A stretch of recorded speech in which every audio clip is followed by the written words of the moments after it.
TAA collectors.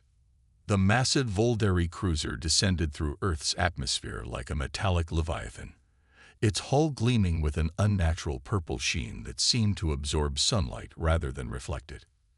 Commander Elena Reyes watched from the broken window of what had once been Houston's Space Center, now repurposed as an alien gift distribution facility. 5 years of occupation had taught her to hide her hatred behind a mask of forced gratitude. Another delivery of Volderi generosity, muttered Technical Officer Sato beside her, his voice carefully neutral in case any of the alien monitoring devices were active nearby. Elena nodded. Let's see what trash they've brought us today. The Volderi Empire had arrived with overwhelming force, their armada darkening Earth's skies before a single shot was fired. Humanity's military resistance lasted less than a week. What followed wasn't the expected genocide, but something that felt equally humiliating: patronage. The 8-foot-tall, 4-armed aliens declared themselves Earth's benefactors, here to elevate humanity with their discarded technology. Surplus materials from our fleet upgrades, they called it. Gifts to help your species advance. In reality, it was garbage. Broken components, outdated systems, and damaged hull fragments from their massive ships. The Volderi administrator, Sub-Commander Vexra, supervised each delivery personally, his upper arms formally crossed while his lower pair gestured at the unloading crates. Commander Reyes, Vexra called out, his translator converting clicks and whistles into flat, emotionless English. Your presence is required for inspection and documentation. Elena straightened her uniform, once proudly bearing Earth Defense Fleet insignia, now adorned with the spiral emblem of the Volderi Empire, and approached. Of course, Sub-Commander, we're grateful for your continued generosity.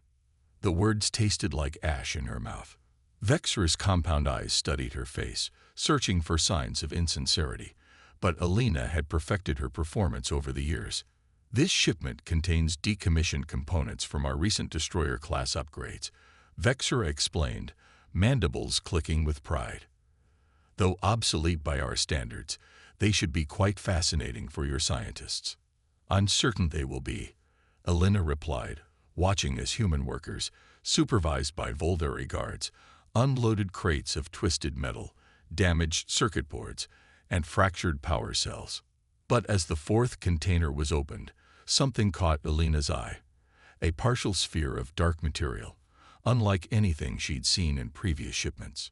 Its surface seemed to ripple slightly, even when still. What is that component? She asked, attempting to sound merely curious. Vexra glanced at the object, his posture suddenly stiffening. That should not have been included. It's a failed prototype from our quantum communication array. The alien quickly directed his guards to reseal that particular crate, but not before Elena had memorized its identification number and marking. Later that night, in her sparse quarters beneath the distribution center, Elena activated a signal jammer disguised as a standard Volderi-approved entertainment console. The small device created a 3-meter bubble where conversations couldn't be monitored. Sato, did you track where they sent container VX-1192? She asked. The technician nodded, pushing his glasses up his nose. Processing Facility 6, the one in the old aircraft hangar. It's scheduled for breakdown tomorrow at 800. Elena tapped her fingers against the metal desk. I want that quantum component. Get Diaz and meet me at Access Tunnel B in 20 minutes. Since the 3rd year of occupation, Elena had been building a network of trusted personnel. Engineers, scientists, pilots, all carefully selected for both their skills and their burning desire to see humanity free again. They called themselves collectors, operating in cells across global processing centers, secretly diverting and hiding the most promising alien components. The access tunnel, a remnant of pre-invasion infrastructure that didn't appear on Volderi facility maps, led them to the storage area where the day's shipment waited for processing. Security was minimal. The Volderi didn't believe humans capable of understanding their technology, let alone stealing it. There, Elena whispered, pointing to the container marked VX1192. Diaz, watch the entrance. Sato, help me get this open. Inside, the strange sphere sat among broken power conduits. Up close, it was even more unusual, approximately the size of a basketball, its surface constantly shifting in subtle patterns, like oil on water. What do you think it is? Sato whispered. I don't know, Elena replied, carefully lifting the object. It was surprisingly lightweight, but Vexra was very eager to get it back. That tells me it's valuable. Using a modified Volderi scanning device, Sato took readings. It's alive. No, not exactly, but it's generating energy patterns similar to neural activity. It's processing something. Elena wrapped the sphere in shielding material. Let's get it to Dr. Chen. If anyone can figure this out, she can. Dr. Mei Chen had been Earth's leading xenotechnology researcher before the invasion. Now she operated from a hidden lab beneath the ruins of Chicago, accessible only through a network of abandoned subway tunnels. When Elena's team arrived with the sphere, Chen's eyes widened behind her thick glasses. This is extraordinary, she whispered after preliminary scans. It's a quantum neural processor, part of their ship consciousness system. Ship what? Elena asked. The Volderi ships aren't just vessels, Chen explained, fingers dancing across holographic displays. They're semi-sentient entities. This component helps form the brain of a warship, allowing it to process tactical information and respond almost instinctively. Sato leaned closer to the displays. Could we use it? Not alone, Chen replied, but with other components. Her voice trailed off as she became lost in thought. Then, abruptly, she looked up at Elena. Commander, how many different ship components have your collectors gathered so far? Hundreds, Elena answered. Storage facilities in 3 different locations. Most seemed useless individually. Chen's expression shifted to one of barely contained excitement. I need to see everything. Immediately. I think we might be able to build something the Volderi would never expect. Over the next 3 months, collector cells worldwide accelerated their efforts, targeting specific components Chen identified as potentially compatible with the quantum sphere. The operation was dangerous. Several teams were discovered, and their members reassigned to Volderi mining operations on Mars. But the risk drove an even greater determination among those who remained. In a massive abandoned salt mine in Nevada, far from Volderi detection systems, Project Phoenix took shape. What began as a scattered collection of alien trash gradually transformed into something recognizable, a ship. But unlike any human vessel, and unlike the sleek, symmetrical designs of Volderi craft, this was an asymmetrical nightmare of merged technologies. It's happening too slowly, Elena said one night, standing beside Chen as they observed teams working on what would become the ship's propulsion system. Volderi security protocols are tightening. They suspect something. Chen nodded grimly. We've had a breakthrough with the neural interface. The quantum sphere can connect with a human pilot. But what? The neural load is extreme. In simulations, most human minds burn out after minutes of connection. We need someone with exceptional neural plasticity. Elena straightened. Test me. Chen hesitated. Commander, the risks are worth taking. Elena finished firmly. This is our one chance. May. Test me. The neural interface chamber was a modified Volderi medical pod, rewired to connect with the quantum sphere. Elena lay inside, electrodes attached to her temples and spine, trying to steady her breathing as the chamber sealed. Starting neural mapping sequence, Chen's voice came through speakers. Remember, this is just a test. If you feel pain or disorientation, we abort immediately. The connection began as a tinkling at the base of Elena's skull, then spread throughout her consciousness like liquid fire. Images flashed behind her eyelids, stars, planets, vast stretches of space, and something else, a presence, curious and ancient. Who are you? The thought wasn't hers. Elena Reyes, Commander, Earth Defense. She responded instinctively. Purpose. The alien presence queried. Elena didn't hesitate. Freedom. Survival. Justice. There was a sense of approval. The presence surrounded her consciousness, examining her memories of the invasion, the occupation, the gathering of components. Then, unexpectedly, it shared images of its own. A massive Volderi warship, its internal systems, weapons capabilities, tactical weaknesses. We share purpose. The thought came with surprising clarity. When the test ended and the chamber opened, Elena sat up with a gasp, blood trickling from her nose, but her eyes clear and focused. It worked, she said, wiping the blood away. And it's not just a processor. It's something more. It wants to help us. Chen looked concerned. Commander, your neural patterns have altered. The connection changed you. No, Elena replied with certainty. It didn't change me. It completed me. As construction accelerated, Volderi's suspicions grew. Inspection teams arrived at processing facilities with increasing frequency. Supply shipments were thoroughly cataloged before and after delivery. Security drones patrolled areas previously left unmonitored. During one inspection, Sub-Commander Vexera himself confronted Elena. Several components have gone missing from multiple facilities, he said, his compound eyes fixed on her face. Components that, individually, serve no purpose for human advancement. Elena maintained her practiced neutral expression. Perhaps there were accounting errors, or perhaps some items were damaged during processing and discarded. Perhaps, Vexera replied, unconvinced, or perhaps humans are more resourceful than we estimated. The High Command has authorized increased security measures. That night, Elena called an emergency meeting of Project Phoenix leadership. We're out of time, she announced to the gathered scientists, engineers, and former military personnel. The Volderi are implementing full biometric tracking for all personnel at processing facilities. We need to launch now, ready or not. The weapons systems are only at 60%. Chief Engineer Lopes protested. The hull integrity is questionable at best, added Structural Lead Wilson. Dr. Chen remained silent, studying Elena's face. We launch in 48 hours, Elena said firmly.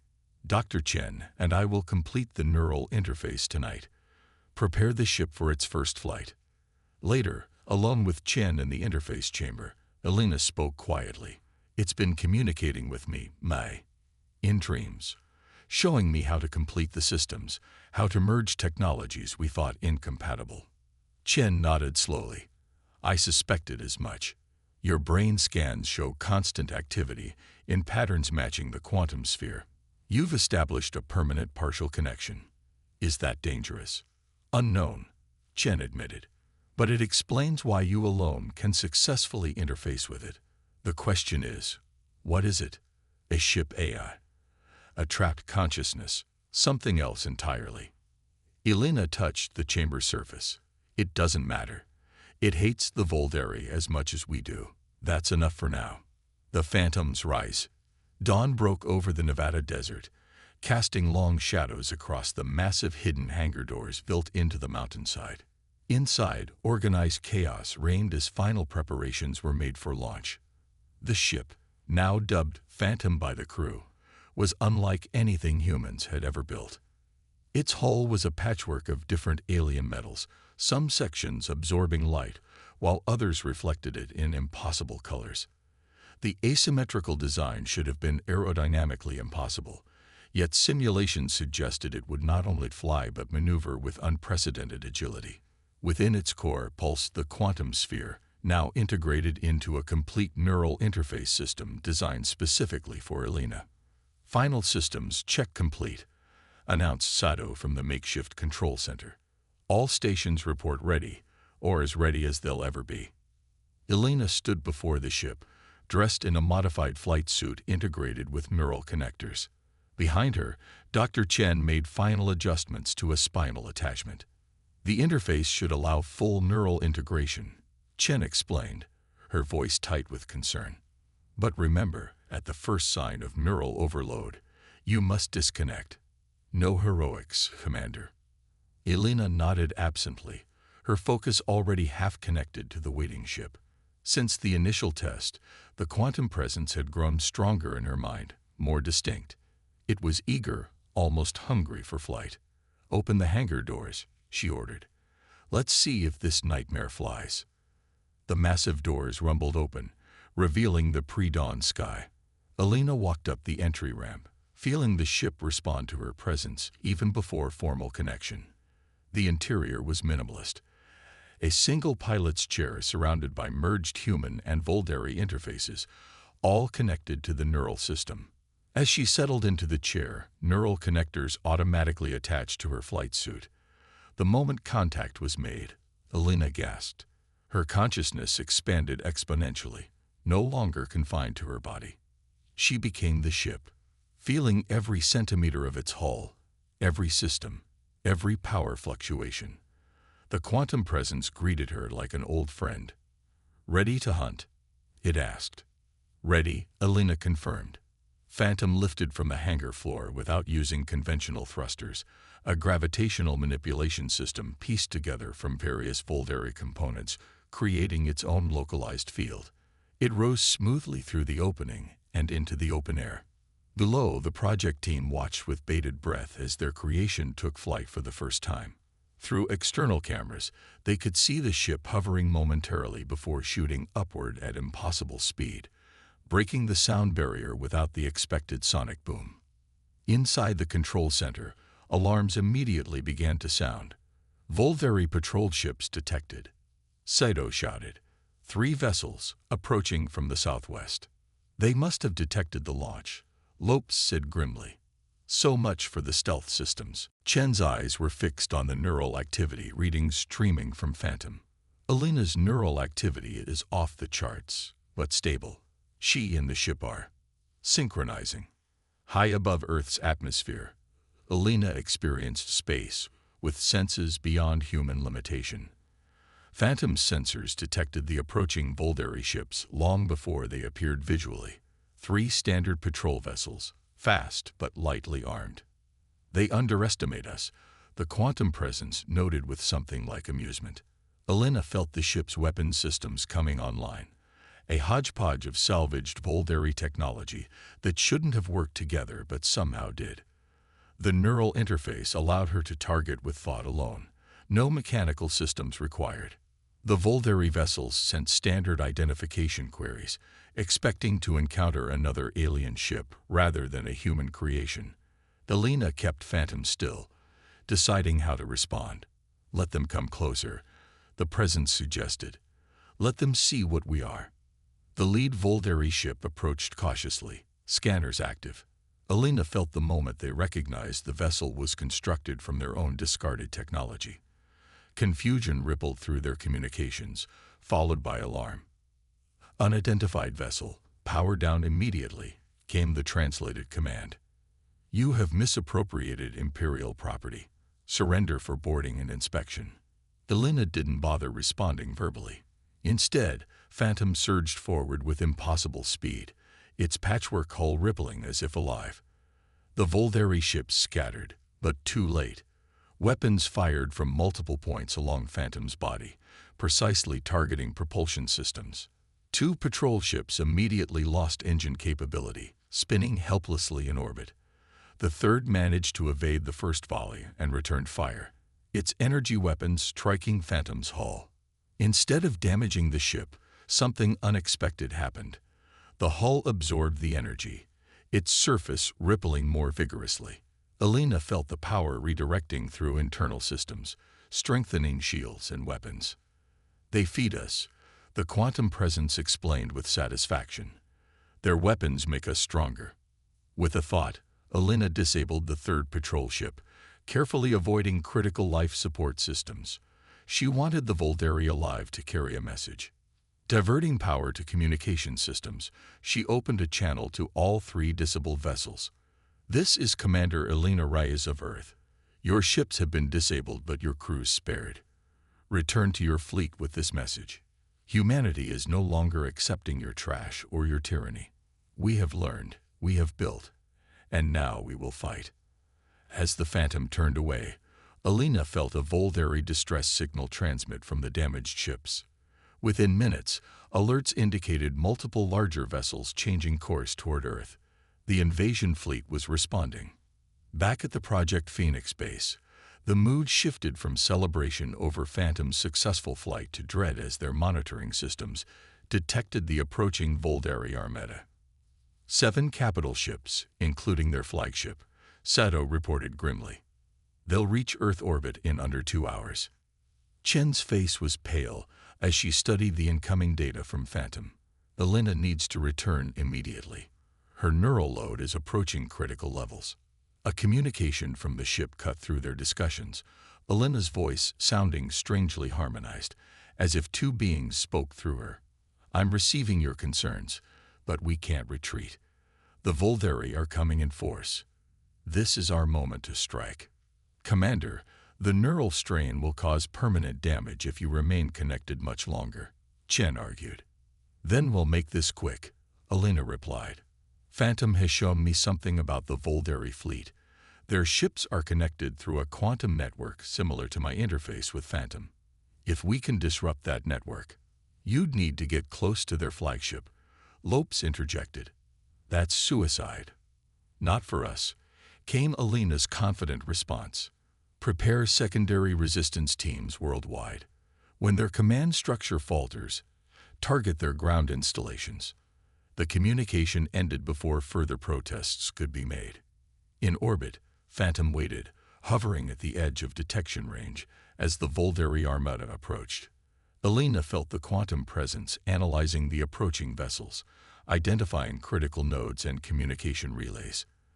Their ships are part of a unified consciousness, it explained, similar to what I once was, but their connection is more rigid, hierarchical, vulnerable. The Volderi flagship was massive, nearly a kilometer in length, its purple hull bristling with weapons. It led the formation, surrounded by destroyer-class vessels and smaller fighters. Their approach was methodical, arrogant in its inevitability. Alina guided Phantom on a trajectory that kept Earth's bulk between them and the approaching fleet. The quantum presence shared tactical options, possibilities unfolding in her mind like blooming flowers of destruction. We can target their central coordination node, it suggested. A concentrated energy pulse, delivered directly to their flagship's core, would disrupt their entire network. Would it destroy them? Alina asked mentally. It would blind them, disorient them, make them vulnerable. The destruction would be your choice. Alina considered humanity's 5 years under Volderi rule. The humiliation, the loss of autonomy, the subtle degradation of being treated as backward children, but also the relative restraint the aliens had shown, choosing subjugation over annihilation. Disable, not destroy, she decided. At least, not yet.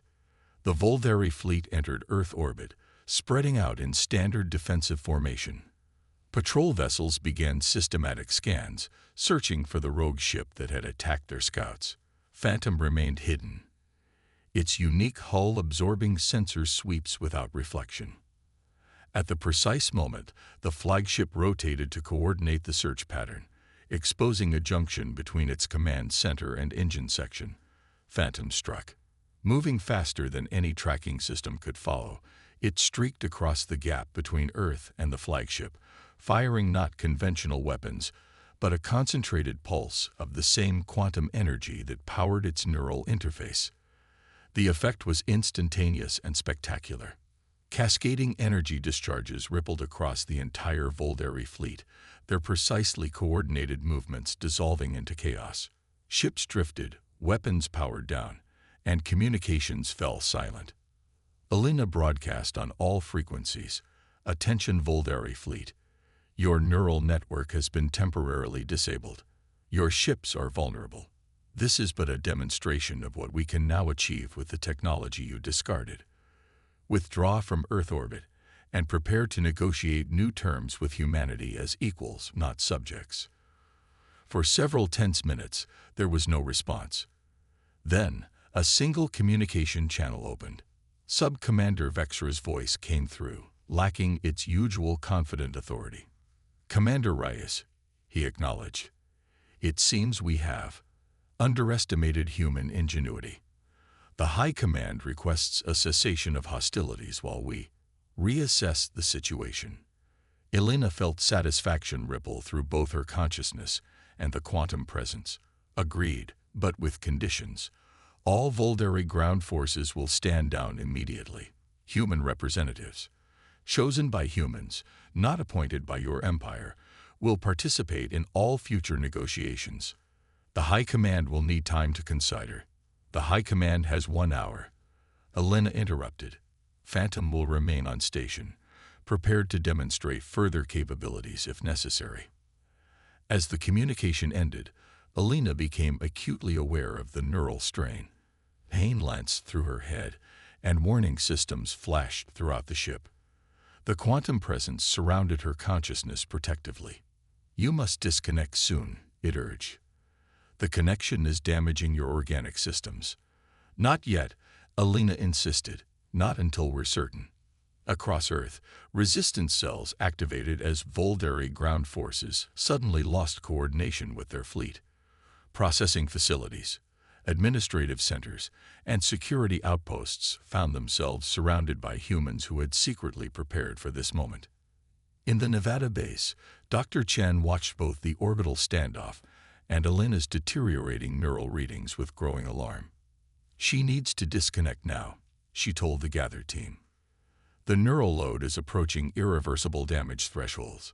Above, Elena observed the Volderi fleet regaining minimal functionality but maintaining position, making no aggressive moves.